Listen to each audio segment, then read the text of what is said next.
Ja.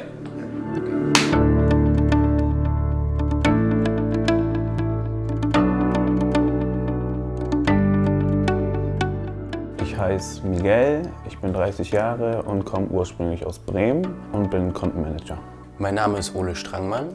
Ich bin 29 Jahre alt, komme aus Bremen und arbeite im Marketing in Berlin.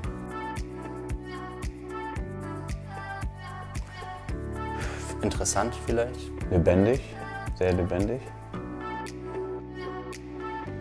Ich gerne alleine bin und das mag, wenn viel los ist immer. Was heißt viel los, aber man nicht so alleine zu Hause ist, immer jemand zum Quatschen hat. Eigentlich ist genau das meine Lieblingseigenschaft, dass man immer jemanden um sich herum hat.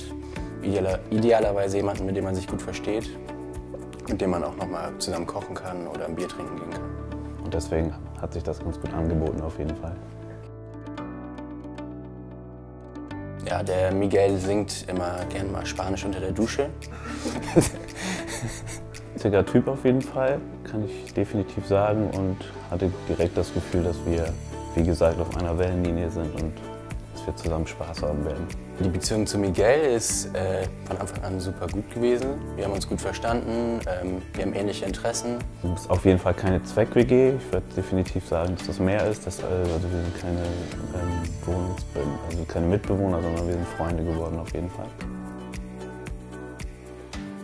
Ja, mein Ziel war es einfach, schnell und unkompliziert jemanden zu finden. Weil mir das sehr, sehr wichtig war, eine Person, mit jemandem zusammenzuwohnen, mit dem ich das Gefühl habe, auf einem Nenner zu sein, auf jeden Fall. Und da hat sich Buddy dann perfekt angeboten. Und da hatte ich bei Bali genau das Gefühl.